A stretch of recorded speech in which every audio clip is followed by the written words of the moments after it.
성경에 보면 은혜라는 말, 또 찬송이라는 말, 사랑이라는 말, 이런 말들이 많이 나오는데, 이런 말은 또 성경의 복이라는 그 낱말과 함께 성경에서 아주 많이 등장하는 그런 단어들입니다.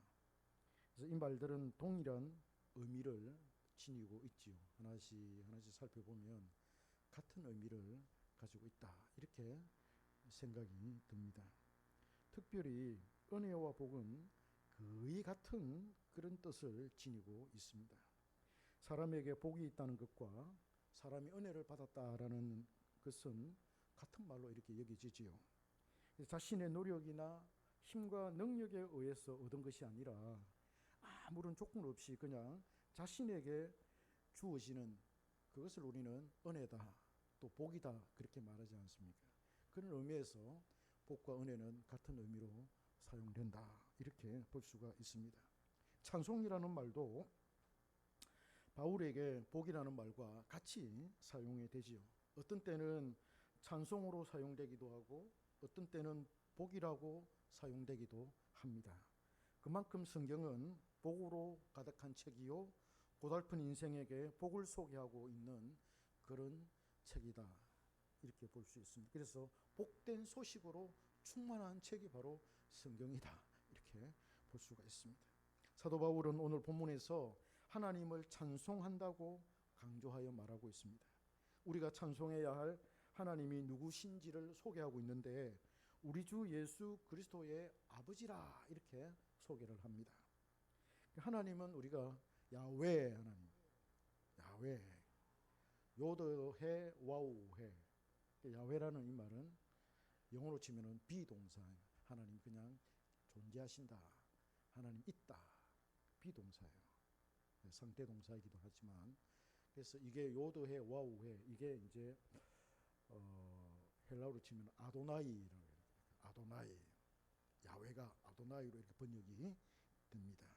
그래서 이 아도나이라는 말은 주다, 세상의 주인이시다, 그런 의미를 가지고 있습니다. 세상을 창조하시고 만물을 당신의 뜻대로 섭리하시며 선과 악을 정하시고 심판하시는 분이 바로 하나님이십니다. 두려움과 무서움을 느끼게 하시는 분이시죠. 요즘에 하나님이 두렵다, 하나님이 무섭다, 그렇게 이야기하면 시대착오적인 것으로 치부를 해버립니다. 하나님이 왜 무섭냐? 하나님은 사랑의 하나님이시지. 하나님은 우리가 뭘 해도 하나님은 품어주시고 우리를 위로하시고 그런 하나님이시지, 왜 하나님이 무섭냐? 몰라서 하는 소리죠. 저는 그렇게 생각이 듭니다. 하나님은 주인이시기 때문에 무서운 분이세요. 우리가 두려워해야 할 분이에요. 성경에는 그렇게 많이 강조를 합니다. 그러나 하나님 아버지는 조금 어감이 다르죠. 아버지는 자애롭고 긍휼이 많고 자녀들을 위하는 그런 분이시다. 예수 그리스도의 아버지는 그래서 우리의 아버지가 되신다. 그 아버지 하나님께서 당신의 자녀들에게 복을 베푸셨기 때문에 바울은 아버지 하나님을 찬송할 것을 요구하고 있습니다. 바울이 하나님 아버지를 찬송하라고 강조하는 것은 우리의 아버지 하나님이 복 주시는 분이기 때문이다. 복을 주시는 분이시기 때문에 우리의 아버지 그분을 찬송하라, 이렇게 말씀을 합니다. 하나님이 나에게 복을 주셨어? 무슨 복을 주셨지? 인정합니까? 하나님이 나에게 복을 주셨다는, 우리 정원 형제 인정합니까? 아, 인정하셔요. 하나님이 나에게 복을 많이 주셨다는 거. 많이는 안 적어. 내가 볼 때는 많이 주신 것 같은데, 많이 주신 것 같은데 본인은 내가 별로 많이 못 받았다, 이렇게 생각하시는데, 하나님은 아버지로서 자녀들에게 복을 주시는 분이다. 근데 우리가 몰라서 그렇죠. 하나님이 우리에게 주시는 그 복의 종류, 복의 성격, 복의 요소, 이런 것들을 우리가 몰라서 그렇지, 사실 하나님은 엄청나게 우리에게 복을 주십니다. 주셨고 주고 계시고 앞으로 주실 것입니다. 그래서 복 주시는 분, 그래서 본문 3절에 보면 하늘에 속한 모든 신령한 복을 우리에게 복 주시되라고 그렇게 말합니다. 한글 개역 성경에는 하늘에 속한 모든 신령한 복으로 우리에게 복 주시되라고 되어 있습니다.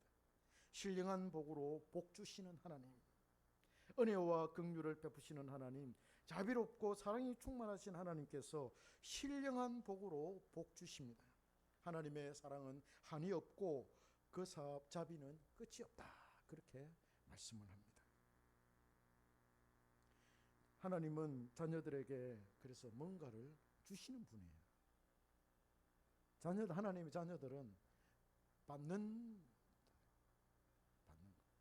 아버지는 주시는 분, 자녀들은 받는 존재들입니다.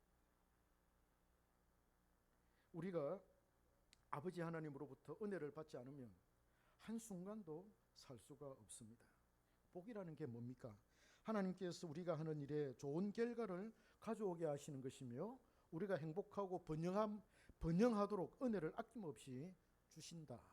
그게 복이다. 이렇게 우리 사람들은 생각을 하지 않습니까? 이게 하나님의 뜻에 의해서 우리에게 주어집니다. 이것이 물질로 우리에게 주어지기도 하지요.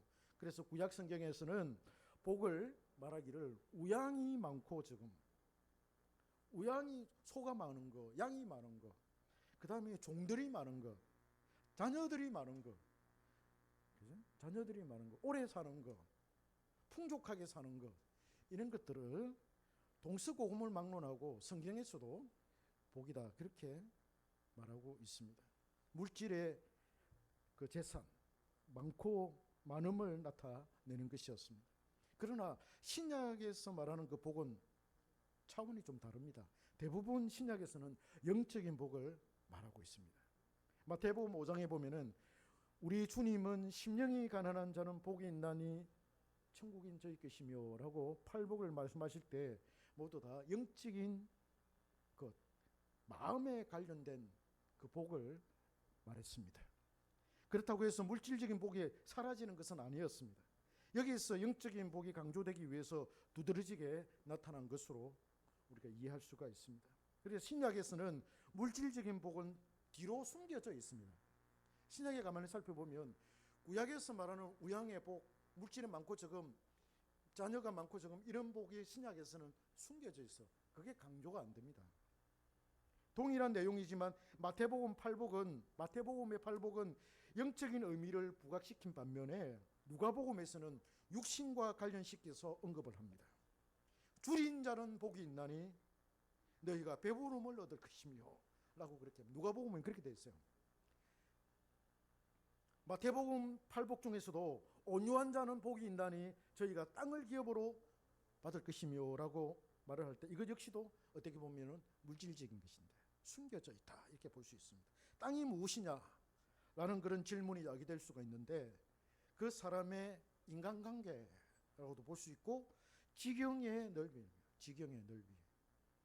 그게 땅이다. 땅을 주신다라고 할 때, 온유한 자에게 베푸시는 땅이라고 할 때 그 땅이 인간관계의 폭이라고도 할 수 있고 자기의 어떤 그런 영역, 회사를 경영하는 사람은 그 경영의 그 폭이 넓어지는 거, 또 교회는 경영이 아니죠. 교회가 커지는 거, 이런 걸 말할 수 있을 것입니다. 이건 역시 어떻게 보면 물질적인 복이다 이렇게 볼 수가 있습니다.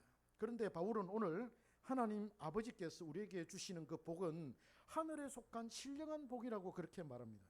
오늘 본문에 보면은 모든 신령한 복을 우리에게 주시되 곧 창세전에 그리스도 안에서 우리를 택하사 우리로 사랑 안에서 그 앞에 거룩하고 흠이 없게 하시려고, 그리고 이는 그의 은혜의 영광을 찬송하게 하려는 것이다 이렇게 되어 있습니다. 우리는 여기에서 하나님 아버지께서 우리에게 주신 하늘에 속한 모든 신령한 복이 구체적으로 무엇을 의미하는지 알 수가 있습니다. 바울은 오늘 본문에서 4가지의 신령한 복을 소개하고 있지요. 하나님께서 우리를 만세전에 예정하시고 선택하셨다라는 것, 그죠? 우리의 성화로서 거룩하고 흠이 없게 하셨다는 것, 우리가 하나님의 아들들이 되게 하셨다는 것, 그리고 마지막으로 은혜의 영광을 찬송하게 하신 것이다 라고 이렇게 말합니다. 그래서 이것이 하늘에 속한 신령한 복이다 여기에 모든 복이 포함되어 있다. 이렇게 생각할 수가 있습니다. 자, 그러면 우리가 구체적으로 하늘에 속한 신령한 복이 무엇인지를 한번 살펴봅시다. 먼저는 하나님께서 우리를 택하셨다. 택하신 복에 대해서 말씀을 합니다. 바울은 4절과 5절에서 선택과 예정을 언급하지요.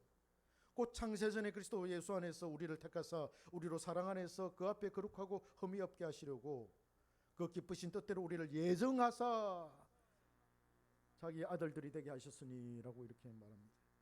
바울은 본문에서 선택과 예정을 같은 뜻으로 사용을 합니다. 하나님께서 우리가 태어나기도 전에 우리를 선택하셨고 우리를 알고 계셨다는 것입니다. 때가 되매 하나님께서 우리를 이 땅에 태어나게 하시고 예수를 믿도록 성령을 부어 주셨습니다. 그 예수 그리스도를 마음에 모셔서 동거하면서 살게 하셨습니다. 하나님은 만세전에 당신의 자녀들을 미리 선택하셨고 다른 사람은 선택하지 않았습니다. 신학적 용어로는 우리가 여기서 유기라고 이렇게 말할 수 있고 이해할 수가 있는데요. 어떤 사람들은 목회에서 예정을 강조하면 안 된다, 선택을 강조하면 안 된다, 특히나 유기라는 말은 절대로 사용해서는 안 된다라고 그렇게 얘기를 합니다. 왜냐하면 하나님이 누구는 선택하시고 누구는 버렸다 라고 한다면 너무나도 잔인하신 하나님이기 때문에 현대인들이 이것을 잘 받아들이지 않는다. 그렇기 때문에 목회를 할 때 유기라는 말, 예정이라는 말 되도록 하지 마라. 교회에서도 보면은 예전에는 장로님들이 대표 기도할 때 만세전에 우리를 택하여 주시옵고 이렇게 기도하잖아요. 그런 문구 있잖아요. 요즘에 그런가 들어보신 적 있나요? 혹시 포항대형교회는 아주 좀 이렇게 전통적인 교회이기 때문에 아주 그런 전통에 익숙한 사람들은 그런 기도할 수도 있을지 모르겠지만은 나는 없더라고 보니까. 우리 온천교회도 보면은 거의 없어요. 장로님들 기도할 때 이렇게 만세전에 우리를 택하여 주시옵고 기도는 없지요. 거의 없더라고. 내가 10년 동안 있어봐도. 대형교회도 아마 그럴 거예요. 들어보신 적 있나요? 기도할 때 거의 없을 거예요. 그러니까 그런 것, 선택이라는 말, 예정이라는 말, 하나님 우리를 유기했다는 말, 이런 말을 거의 사용 안 해요. 목사님들도 사용하기를 꺼려하고 신학자들조차도 꺼려해요. 이런 부분들에 대해서 꺼려해요. 그렇지만은 칼빈 같은 경우에는, 어거스틴 같은 경우에는 교회에서 예정을 많이 강조해야 한다. 하나님에 대해 예정에 대해서 많이 강조해야 된다. 이렇게 가르치고 있습니다. 왜?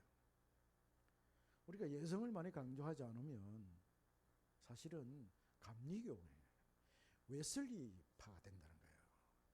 인간의 자유의지를 강조하기 때문에 인간이 그 자유의지로 행했던 그 모든 그 결과들을 인간은 자기의 어떤 그런 결과물로 생각하고 그것으로 인해서 자기를 자랑하고 자기를 드러내고 그것이 자기의 인격이 되고 그것이 자기의 명예가 되고 그것이 자기의 힘이 되어서 그걸 가지고 하나님 앞에 딱 갖다 바치면서 하나님께 영광 올려드립니다. 이렇게 한다는 거예요. 그거는 맞지 않다는 거예요. 그러니까 적어도 칼빈이나 어거스틴이 바라볼 때 그런 신앙은 아니다라는 거예요. 하나님께서 우리를 선택하셔서, 그죠?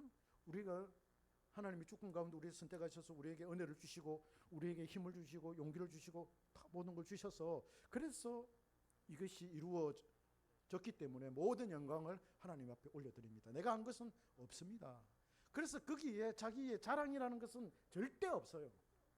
자기를 드러내는 것 있을 수가 없어요. 있다 하더라도 주 안에서 자랑하는 거예요. 내가 이걸 뭔가를 했는데, 내가 이 교회를 이렇게 개척해서 교회가 이렇게 성공을 해가지고 정말 사람들도 많이 모이고 이렇게 했는데 이건 내가 한 게 아니에요. 주님께서 하셨습니다. 나는 그저 도구에 불과합니다. 이게 우리의 신앙이라는 거예요. 선택을 강조하고 예정을 강조해야 할 이유가 어디 있느냐? 여기에 있다는 거예요. 그걸 강조하는 그 신앙은 그렇게 된다는 거예요. 자기를 자랑하는 신앙이 아니라는 거예요. 거꾸로 되면 요즘 감리교 보면 있잖아요. 보면 뭐 자유의지를 강조하는 목회 방법을 강조하는 메소디스트파, 이런 파들은 뭐 인간의 그 능력, 자유의지 이런 것들을 엄청 많이 강조합니다. 결국에 보면은 자기 자랑이잖아요. 자기 영광이고. 그러니까 우리 칼빈주의라는 개혁주의 이런 거는 철저하게 하나님의 영광이야. I'm nothing. 난 아무것도 아닙니다. 내가 한 것은 아무것도 큰 일을 행해놓고도, 그죠? 큰 교회를, 목사님이 큰 교회를 세워놓고도 싹 빠지면서 나는 한계가 없습니다. 주님께서 다 하셨습니다. 이렇게 나오는 게 이게 정상이에요. 그걸 위해서 칼빈이라든지 어거스틴은 교회에서 예정신앙을, 예정론을 가만히 강조를 해야 된다. 이렇게 얘기했던 거예요.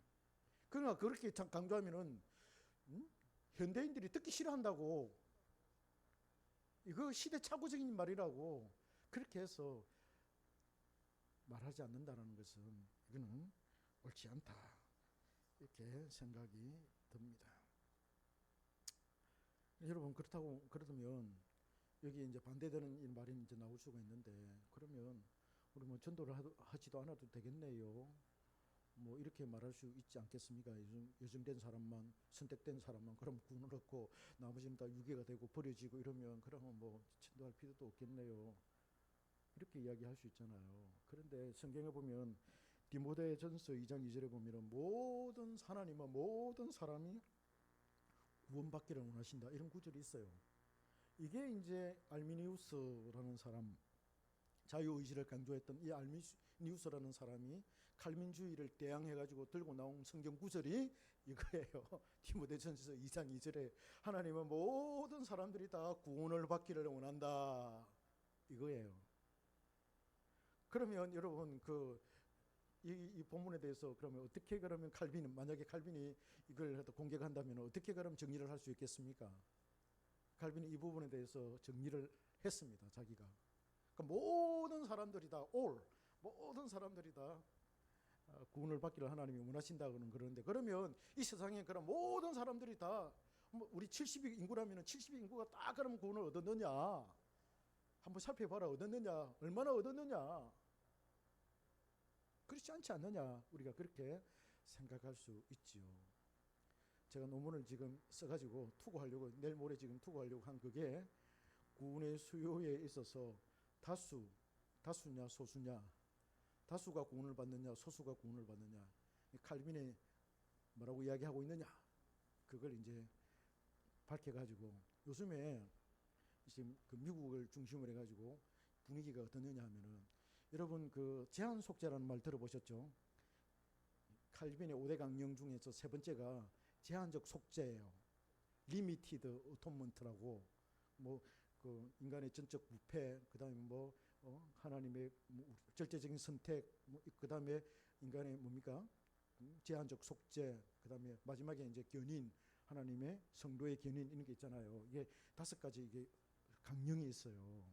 이 5가지 강령이 언제 만들어졌냐면은 1600년대 도르트 총회 때 만들어진 게 아니고, 도르트 총회, 그러니까 학론파 알미니우스를 주장하는 사람들이 5개의 그 조항을 가지고 대들었거든요.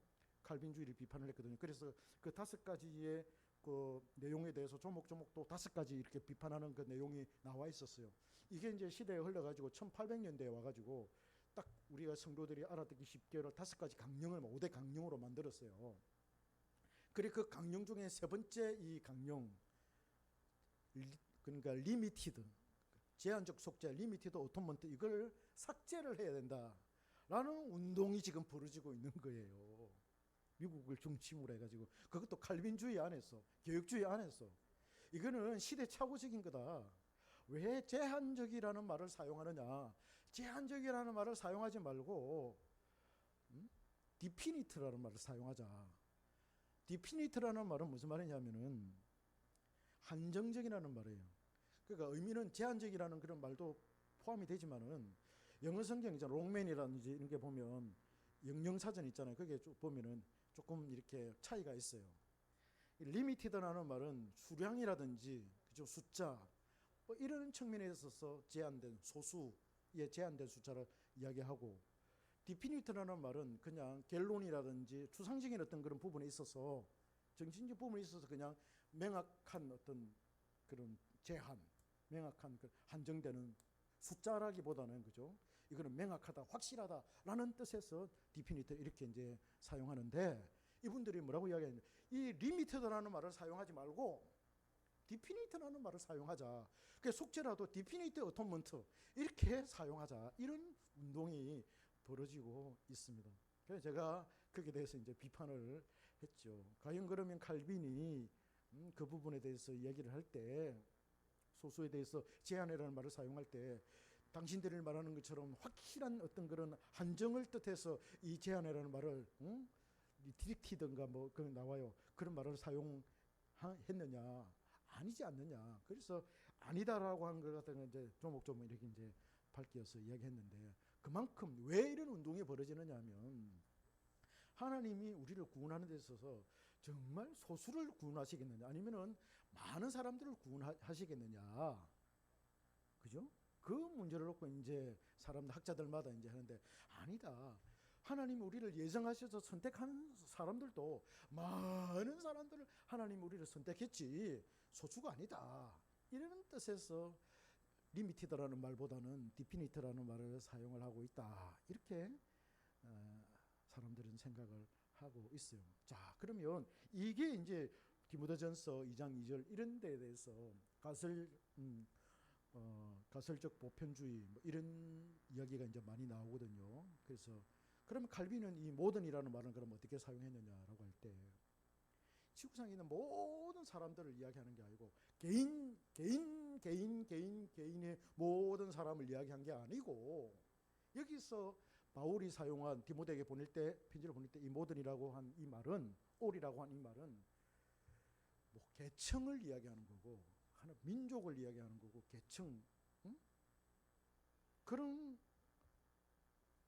인류 전체를 말하는 것이 아니라 인류의 각계각층 계층을 이야기하는 것이다라고 그렇게 칼빈은 해석을 하고 있습니다. 모든 나라 중에서 모든 민족 중에서 유대인과 이방인들 중에서 또 한국 사람 중에서 미국 사람 중에서 중국 사람 중에서 일본 사람 중에서 어떤 특정한 계층의 사람을 하나님이 선택하셨다.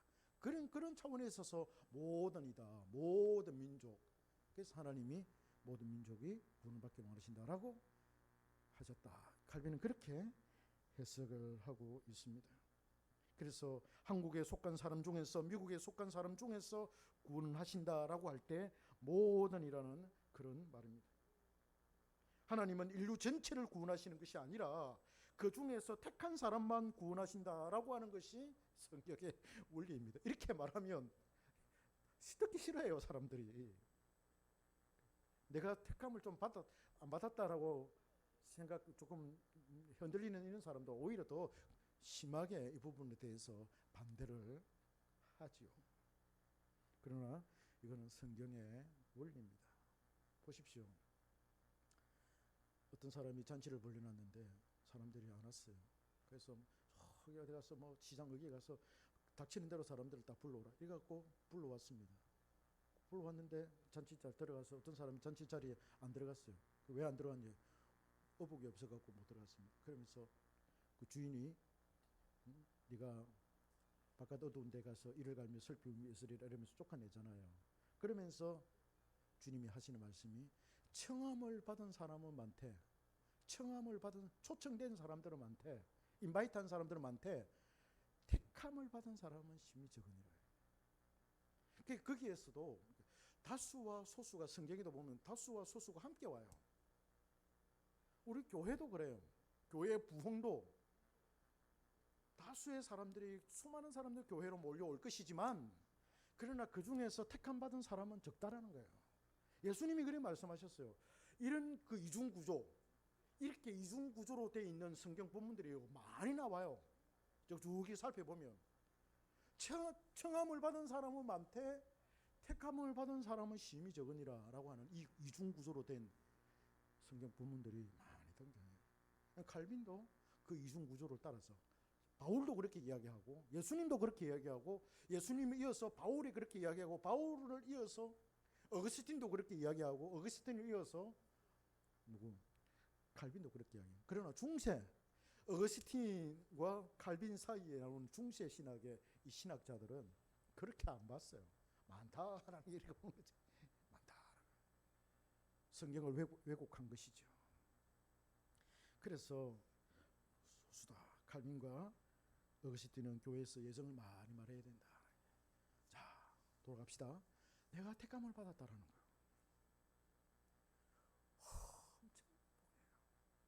택함 받은 사람은 절망적인 순간 있잖아요. 내가 이래가지고 힘들어서 내가 살 수 있겠나? 내가 이렇게 하는 일도 안 되고 막 하는 일마다 잘 안 되고 하나님은 나를 사랑하시지 않는 거 아니야? 미워하시는 거 아니야?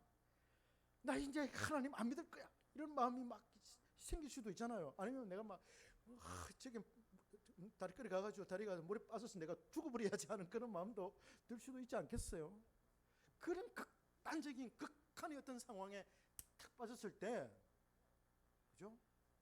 정말 아주 극한의 상황에 딱 빠졌을 때 내 마음이 막 분산돼 버리잖아요. 그게 정신분열이 거기서 일어나잖아요. 정신분열이라는 게 거기서 일어나는 거거든. 그때 하나님의 택한 백성 하나님이 탁 와서 그 마음을 딱 붙잡아 주셔요. 그 경험 안 해보셨죠? 극한의 상황을 저거는 이제 극한 상황에 도달해 본 적이 계시나요? 있나요? 그런 극한의 그런 상황 속에서 하나님이 탁 오셔서 내가 물에 빠지가 다리 가서 물에 빠져 죽어야지 이렇게 딱 생각이 드는 순간에 하나님이 와서 그 사람을 탁 붙잡아 주셔요. 그게 뭐냐? 그게 견인의 은혜예요. 참고 견디도록 해주시는 그 은혜. 내가 참고 견디는 게 아니라 하나님이 딱 그 순간을 견디도록, 그 순간을 딱 모면하도록, 그 순간을 내가 극복하도록 이길 수 있게 해주는 게 그게 견인의 은혜예요. 이게 택함을 받은 사람에게 나타나는 현상입니다. 그러니까 이게 엄청난 복이잖아요. 그런데 우리는 이게 복이라고 생각 안 하잖아요. 이게 복이라고 생각 안 하잖아요. 그냥 교회 다니면 그냥 구원받는갑다 이렇게 생각하지. 근데 지금 우리 한국 교회에서 구원론을 잘못 가르치고 있어요. 제가 볼 때는 내가 조금 배우면 원래 좀 그런 생각이 들잖아요. 조금 배웠다고. 이거 보면 너무 획일적이에요. 로마 가톨릭은 어떻게 구원론을 가르치냐면은 교회에 들어오면, 성당에 들어오면, 그 공동체 안에 들어오면 이미 그 사람은 성령 받은 사람 이렇게 취급을 해요. 그 성령이 어떤 그런 공간을 점유하고 있다는 거예요. 그 성령이 그 공동체를 점유하고 있기 때문에 그 공동체 안에 그 공간 안에 들어가면 성령을 받았다. 화채설이라는 게 그거잖아요. 그래서 이 표징이라든지 그러니까 로마 가톨릭은 이 표징으로 나타난 어떤 그 물질 이런 것들이 실제적으로 작용한다고 이렇게 봤어요. 그래서 우리 성찬을 할 때도 떡을 입에 딱 먹고 포도주를 마시면 그게 우리 입에서 그냥 주님의 살로 바뀌고 포도주로 탁 바뀐다고 그렇게 이야기하는 게 그게 화채설이잖아요. 그리고 로마 가톨릭에서는 십자가 테마할 때 보면 그죠? 십자가 딱 들고 나서면 귀신이 도망간다, 드라큘라가 도망간다 이렇게 이야기하는데 그런 어떤 신학적인 어떤 맥락에서 나온 거예요. 그러니까 성상이라든지, 그죠? 그러니까 칼빈이 종교개혁 할 때 로마 가톨릭의 이 성상 이게 왜 있잖아요. 뭐 베드로상이라든지 뭐 바울상 이런 성상 있잖아요. 이런 것들 아예 막 깡그리 없애버렸어요. 십자가도 안 달잖아요, 우리. 십자가도 안 달잖아요. 우리 십자가 없죠. 그게 하나의 그게 될 수가 있다라고 그렇게 생각을 하는 거예요. 그만큼 로마 가톨릭은 그렇게 생각하는데 딱 들어오면은 교회 들어오면은 성령을 받았고 구원 받았다 이렇게 생각하는 거예요. 이렇게 이야기하는 거예요. 이게 개신교회는 없는 줄 알아요? 세례만 받으면 와가지고 교회에서 적응하고 딱 세례만 받으면 당신은 구원 받았습니다. 이렇게 딱 이야기. 그래서 자기는 구원 받았다 그냥 생각하는 거예요. 착각하는 거예요. 그러면서 막 엉뚱한 짓 하면서도. 그만큼 지금 우리 그 한국 교회 이 구원론이 너무나도 약화됐어요. 칼빈을 열심히 한번 읽어보니까 그런 느낌이 듭니다. 아, 진짜 우리가 너무 쉽게 구원을 생각하고 있다. 바울도 보십시오. 두렵고 떨림으로 너희 구원을 이루어가라라고 했을 때 이게 그냥 하는 말이 아니에요. 그리고 바울이 이런 말도 했거든요. 내가 이방인들에게 복음을 전하고 난 다음에 나도 버림을 당할까 봐 심히 두려워한다. 이런 말을 했어요. 뭡니까? 자기도 복음을 전해놓고 하나님으로부터 버림을 받을 수 있다는 거예요.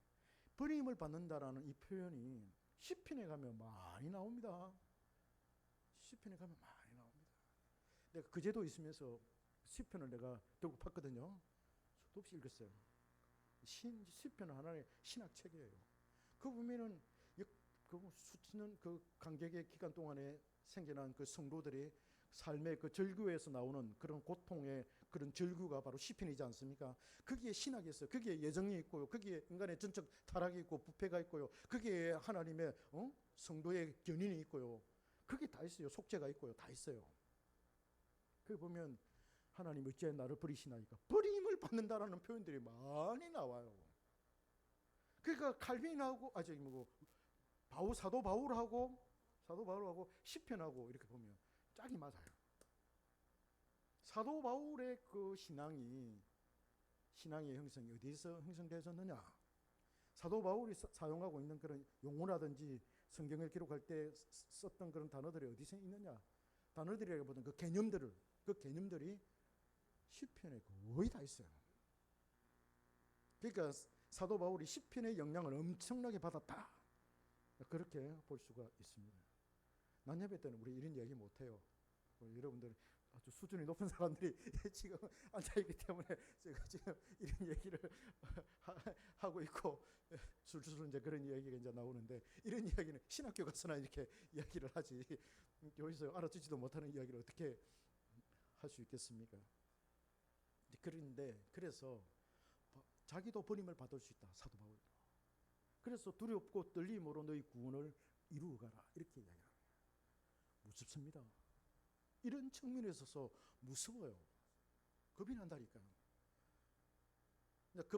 겁이라는 말, 무서움도 종류가 다르겠죠. 그죠? 하나님이 주신 은혜로서의 어떤 그런 겁과 두려움, 하나님을 더 잘 섬기도록 하기 위한 그런 것들은 좋겠지만 그냥 사망의 어떤 두려움 이런 것들은 아니겠죠. 그렇죠. 그래서 그만큼 한국 교회가 이 구원에 대한 이 생각들이 많이 지금 옅어져 있고 그렇다. 그래서 너무 사람들을 막 그냥 불러 모으는데 다수에만 치중해 있다는 거예요. 나는 이게 다수와 소수, 예수님도 말씀하신 이 이중 구조로 같은 것처럼 저도 그 논문을 통해서 밝힌 게 뭐냐면 이 이중 구조로 가야 된다. 그래서 대형 교회만, 큰 숫자만 많이 모이는 그런 교회만 좋은 교회가 아니다라는 거예요. 소수의 택함 받은 사람들이 얼마나 많이 있느냐. 정말 소수로서의, 그러니까 여러분 우리가 생각할 때 제가 이것도 미안합니다. 논문 이야기해서 이것도 내가 논문을 써서 그래요. 논문을 이게 써가지고 이게 학진 그 등재지에 올라가 있어요. 여기 보면 우리가 구원받은 것을 알 수 있느냐 없느냐라고 했을 때 개혁주의 신학자들은 모두 다 한결같이 한 말이 알 수 없다, 절대 알 수 없다, 이렇게 이야기를 했어요. 심지어 칼빈도 그렇게 이야기했다. 그래서 칼빈이 그렇게 이야기했기 때문에 우리도 그렇게 이야기한다라고 할 정도로 그렇게 이야기를 하고 있어요. 근데 내가 칼빈을 보니까 아니에요. 우리가 절대로 모른다 이게 아니에요. 물론 우리가 양과 누가 양인지 누가 염소인지 그거는 주님의 심판대 앞에 섰을 때야, 주님이 구별할 때야 그때는 알 수 있지만은 우리가 그거는 절대 모르지만은, 그러나 사도 바울은 또 칼빈은 우리가 어느 정도는 알 수 있다. 우리가 어느 정도 우리가 택함 받은 것을 알 수 있다. 뭘 통해서 알 수 있느냐? 왜? 데살로니가 전서 1장 4절에 보면은 데살로니가 성도들이 복음을 위해 가지고 정말 새롭게 변화됐거든요. 그래서 너희의 사랑의 수고와 믿음의 역사와 사랑의 수고, 믿음의 역사와 사랑의 수고와 소망의 인내를 내가 볼 때 너희들의 택함 받은 것을 내가 아노라, 이렇게 이야기합니다. 택함 받은 것을 아노라, 너희들이 하나님으로부터 선택받은 것을 내가 알겠다, 이렇게 말하잖아요. 바울이 그렇게 표현을 하고 있어요. 그리고 다른 또 본문에도 보면 그런 택함 받은 것을 안다라는 말이 나옵니다. 바울도 그렇게 이야기하는데 왜 우리가 모른다라고 딱 잘라서 이야기할 수 있느냐? 알 수 없다. 칼빈으로 와서 칼빈도 우리가 누가 양인지 누가 염소인지 정확하게는 우리가 또 모르지만은, 그리고 또 알려고 할 필요도 없고 또 알려고 해서도 안 되지만은, 그러나 그럼에도 불구하고 우리는 어느 정도, 라틴어로 이게 어느 정도라는 말을 많이 써요. 어느 정도 우리는 알 수 있다. 내가 구원을 받았는지 안 받았는지 어느 정도는 알 수 있다는 거예요. 왜? 자기가 신앙의 그 복음을 받아들이고 난 다음에 그 복음을 따라서, 말씀을 따라서 고결한 삶, 일치된 말씀과 일치된 그런 고결한 삶을 살아낼 때 그 사람은 택함 받은 사람이다 라고 어느 정도는 알 수 있다라고, 그렇게 표현한 거예요. 그만큼 칼빈은 이 부분에 있어서 아주 엄격하게 이제 이야기하는데, 우리는 그냥 모른다라고 하는 그렇게 이거는 거론해서는 안 된다라고 이렇게 얘기를 하면서 그렇게 이제 얘기를 하고 있는데, 그렇지 않다라는 거예요. 우리가 이 구원받는 거, 우리가 택함 받은 거, 이런 것들이 그냥 이루어진 게 아니다라는 거예요. 그냥 이루어진 게 아니고 하나님의 무궁무진한 그런 은혜와 그 사랑 가운데 이루어진 것이다라고 말할 수 있습니다. 시간 네 가지를 이야기해야 되는데 이 한 가지만 이야기합시다. 오늘 시간이 없어가지고 요거 한 가지만 더 이야기합시다. 네, 잠도 오고 그러는데 그래서 이 신령한 복, 이게 신령한 복이라는 거야. 그러니까 우리로 하여금 성화된 삶, 흠이 없고 거룩한 삶을 살도록 하기. 그 택함을 받은 사람은 거룩하고 흠이 없는 삶을, 거룩한 삶을 살게 되어 있다는 거예요. 이게 택함 받은 사람의 정석이라는 거야. 그래서 이게 복이다. 이게 복이다. 근데 이게 우리가 복이라고 얘기할 때 뭔가 좀 하는 일이 잘 되고, 그죠? 뭔가 그죠? 뭔가 좀 회사에서도 뭔가 좀 뭔가 잘 되고 이래야 무슨 하나님 나에게 복 주시는갑다 이렇게 생각할 수 있는데, 그 뭐 하늘의 신령한 복으로 복 주셨다라고 이렇게 말씀하시니까 우리에게 좀 피부에 와닿지 않을 수도 있어요. 그러나 내가 깨달은 사람은 그게 하나님의 복이라는 것. 정말 이 세상의 어떤 물질과도, 이 세상의 어떤 성공과도 견줄 수 없는, 비견할 수 없는 그런 엄청난 하늘의 신령한 그 복을 받았다라는 것을 확신할 수 있다는 거예요. 그래서 그 사람이 하나님을 찬송할 수 있다는 거예요. 찬송하리로다. 이 사람이 하나님을 찬송할 수 있다는 거예요. 내가 택함을 받았다라는 거예요. 정은혜 이제 택함 받았다는 게 확신 옵니까?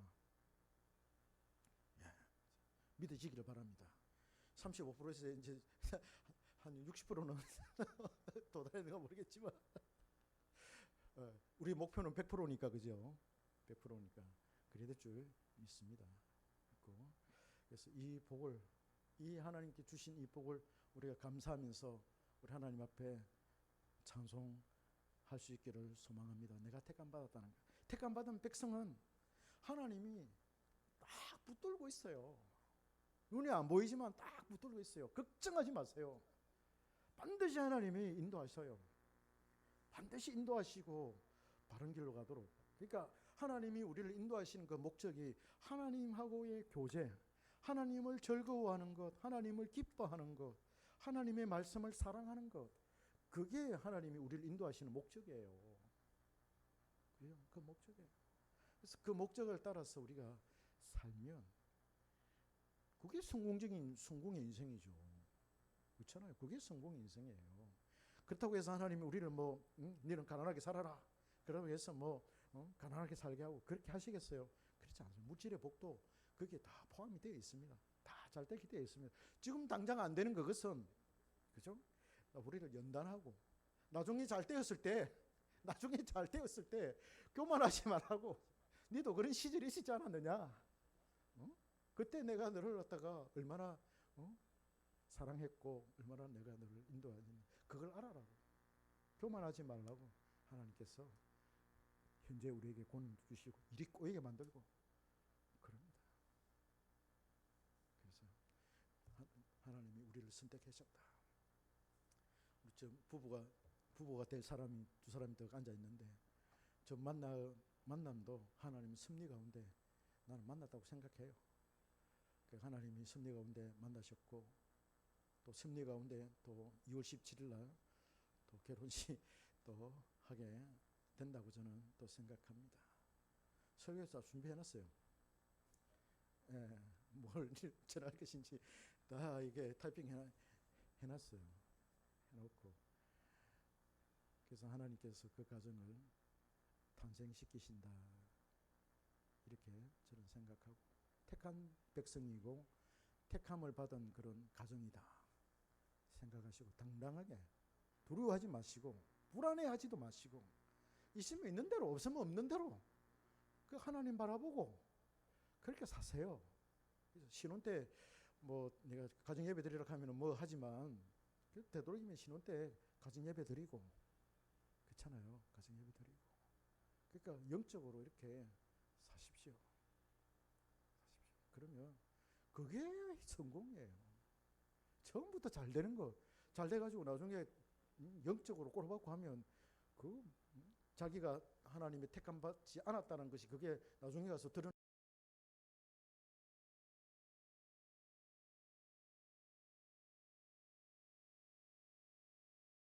일비하지 마시고 꾸준하게 그냥 길게 보세요. 그게 대구 사람 특징 아닙니까?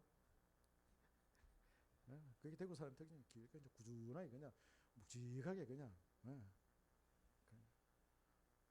그리고 저기 뭐지 우리 은섭 형제하고 이렇게 성경 제자 훈련회를 하면 참 이렇게 뭐가 말 한마디 한마디 하는 게 이렇게 깊숙하게 이렇게 깊이가 있고 이렇게 서둘지 않고 그게 좋더라고.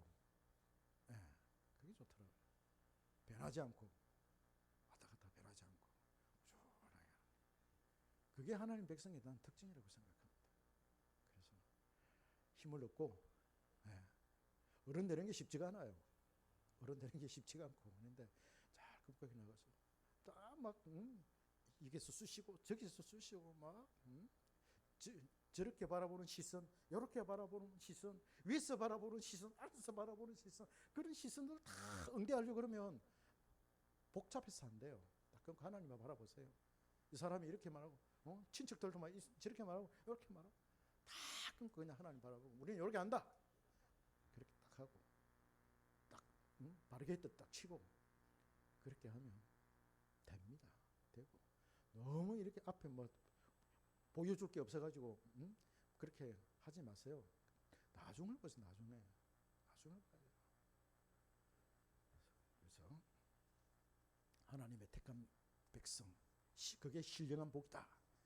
찬송하며 사시는 우리 모든 하나님의 백성들 되시기를 축복합니다.